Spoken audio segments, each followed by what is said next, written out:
Picture this.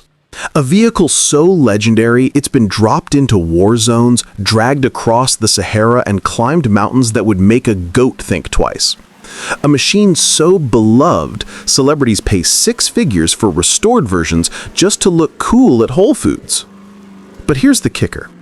The same vehicle that conquered literally every terrain on Earth becomes an absolute nightmare the moment you hit 65 miles per hour on a smooth American highway. I'm talking death wobble. I'm talking wind noise that sounds like you're inside a jet engine. I'm talking about a ride so rough, you'll question whether Land Rover engineers had ever actually driven on pavement. This is the Land Rover Defender 90 and 110. And today, we're uncovering the insane truth about how this thing became both the most loved and most hated 4x4 ever built. Buckle up. This is going to get weird. Let's set the scene. It's 1983. Land Rover is staring down the barrel of extinction. Their Series 3, basically a tractor with windows, is getting absolutely demolished by modern SUVs like the Toyota Land Cruiser and the Chevy Blazer.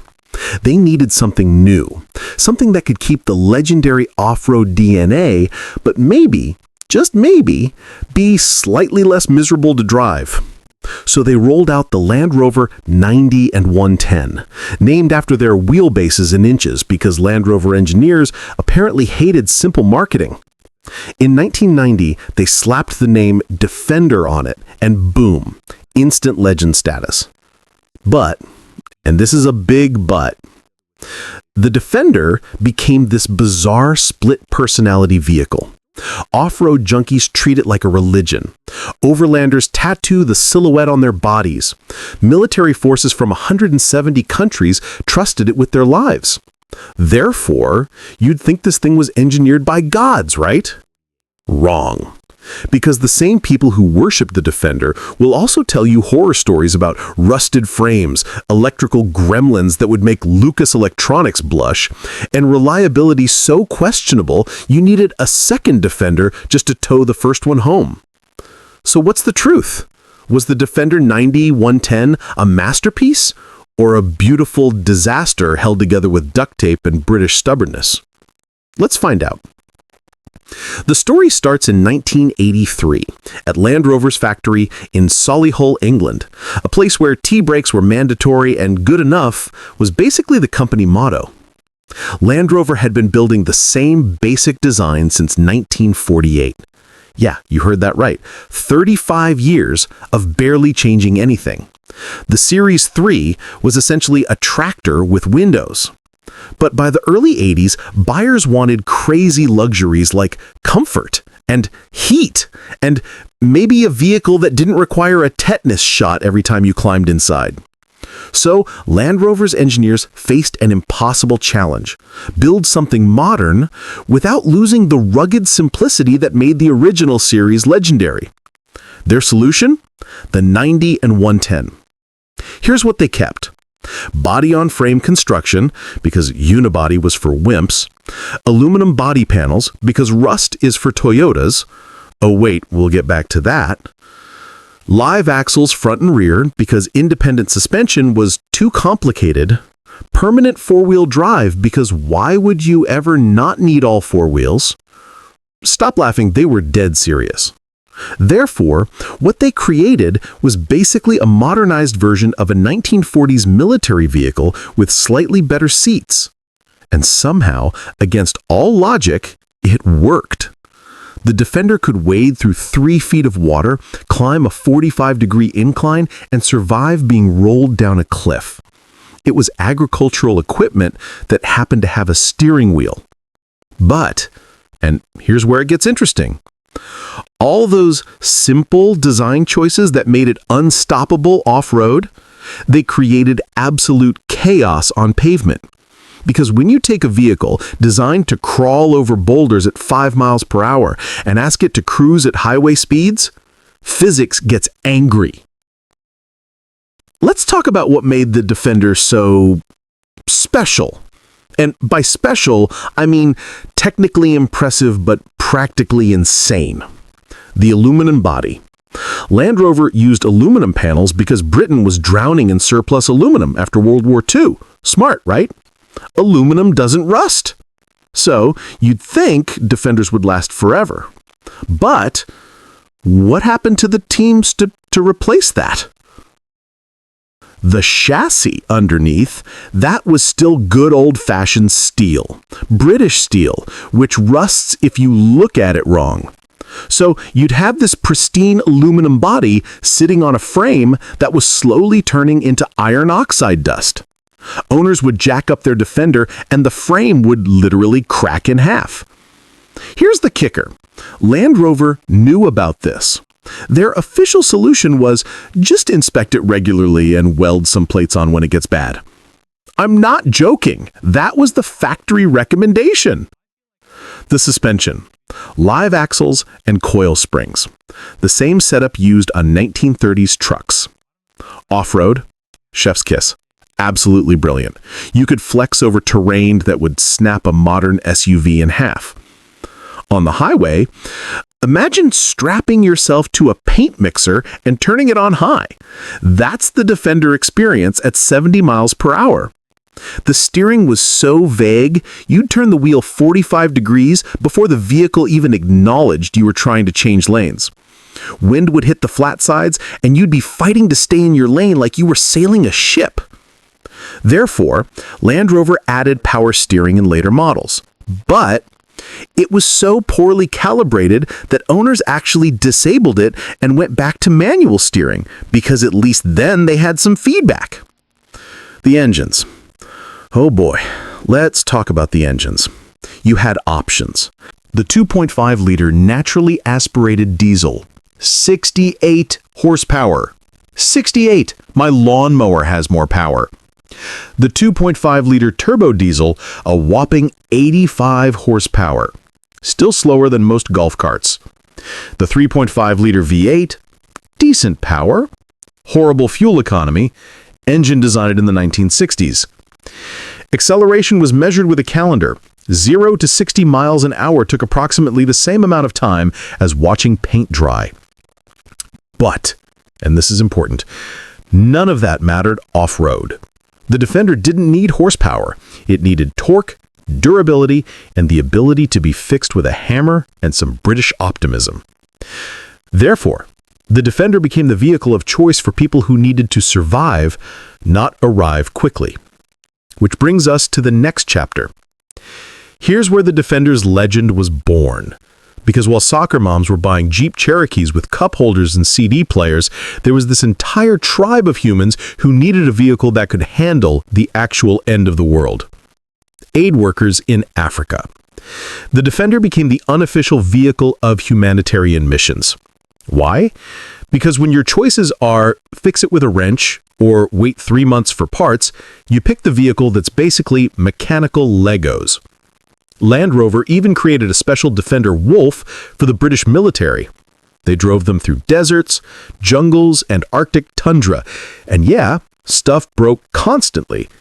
But you could fix it with spare parts from a 1960s series Land Rover, or a tractor, or sometimes just a stick and some wire. Overlanders. Then there was a crazy people who decided to drive around the planet. And guess what they chose? The Defender. Not because it was comfortable, not because it was reliable. Therefore, they chose it because when something broke in the middle of Mongolia, they could actually fix it themselves instead of waiting for a software update. The Defender became proof that sometimes the best technology is the simplest technology. Farmers. Oh, and farmers love this thing. You could hose out the interior, throw a dead sheep in the back, use it as a tractor, drive it through a barn. It was a tool, not a vehicle. And tools are meant to be abused. Therefore, by the late 80s, the Defender had this cult following of people who genuinely believed it was the greatest vehicle ever made. But, and here's where the story gets messy, for every person praising the Defender, there was someone else who owned one and absolutely despised it. Because while it conquered Kilimanjaro, it couldn't conquer something far more dangerous: the morning commute. Let me paint a picture of what it's like to daily drive a Defender 9110. You start the engine. It sounds like a bag of hammers being thrown into a concrete mixer. This is normal. You pull onto the highway. At 55 miles an hour, the wind noise is so loud you can't hear your passenger screaming next to you. At 65 miles an hour, the whole vehicle starts to vibrate.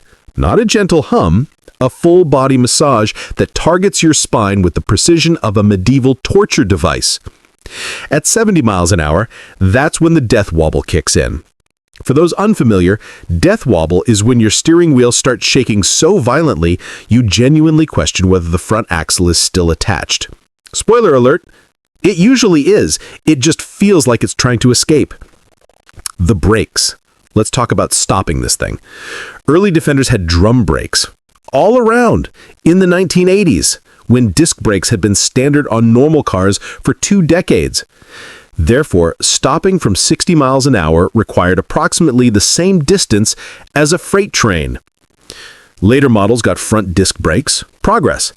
Except the pedal feel was still like stepping on a soggy sponge. The interior.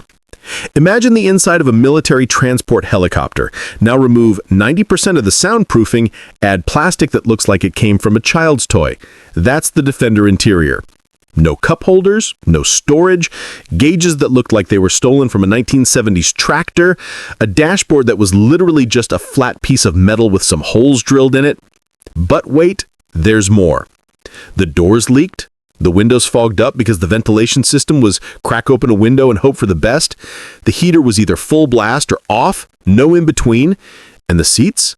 Oh my God, the seats. It's like Land Rover asked, what if we made sitting painful?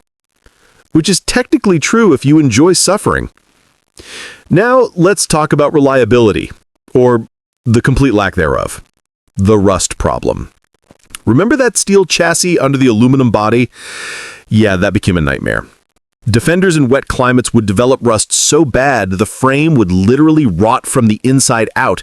You couldn't see it until you poked it with a screwdriver and your hand went through the metal. Land Rover's response? It's a working vehicle. Just weld some patches on. Cool. Cool, cool, cool. The electrical system.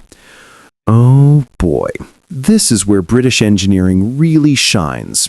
The Defender's electrical system was designed by Lucas Industries, a company so infamous for unreliable electronics, British mechanics had a saying, Lucas, Prince of Darkness.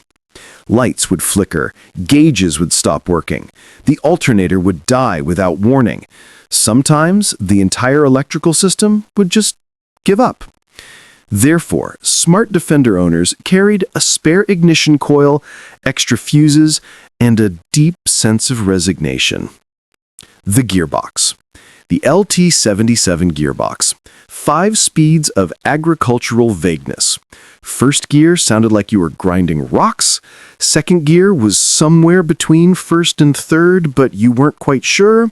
The shifter had so much play, you could move it 3 inches in any direction before it actually did anything. And reverse? That was a gamble. Sometimes it worked. Sometimes it made a sound like a cat being murdered. Sometimes it just refused to engage, and you had to turn off the engine and pray. The turbo models. Land Rover added turbos to some diesel engines to give them more power. Great idea, except the turbos would fail constantly. Why? Because Land Rover used the cheapest turbos they could find, mounted them in the worst possible location, and expected them to survive brutal off-road abuse. Therefore, turbo failure became so common that Defender owners just accepted it as part of the experience. But here's the twist. Despite all of this, despite the rust, the electrical failures, the terrible gearboxes, the exploding turbos, people still bought them. Why? Because when a Defender broke, you could fix it yourself in a field with basic tools. When a Toyota broke, you needed a dealership and a software technician. The Defender was predictably unreliable, and somehow that made it trustworthy. I know, it makes no sense, but that's the Defender. Therefore, by the 1990s, Land Rover had created this bizarre paradox: a vehicle that was simultaneously legendary and terrible. A machine that was worshipped by adventurers and hated by anyone with a spine. But none of that stopped it from becoming a global icon. So how did a vehicle this flawed achieve legendary status? Simplicity won. In an era when cars were becoming complicated computers on wheels, the Defender remained defiantly simple. No electronics to fail, no complicated suspension to break, just metal, bolts, and determination. Therefore, it became the vehicle of choice for anyone operating in places where take it to the dealership wasn't an option. It looked cool. Let's be honest, the Defender looks like an adventure. Boxy, aggressive, utilitarian. It says, I have places to be, and none of them have paved roads. Celebrities started buying them. Fashion brands used them in ads. The Defender became a status symbol for people who wanted to look rugged without actually being rugged. It had soul. Modern SUVs are comfortable, reliable, and boring. The Defender was uncomfortable, unreliable, and memorable. Every drive was an event. Every trip was an adventure. You didn't just own a Defender, you had a relationship with it. Sometimes healthy, often toxic, but never boring. The legacy. Land Rover built the Defender 9110 and its later iterations for 33 years. 33 years! The same basic design from 1983 to 2016. Why? Because despite everything wrong with it, nothing could replace it. Not until 2020, when Land Rover finally released the all-new Defender.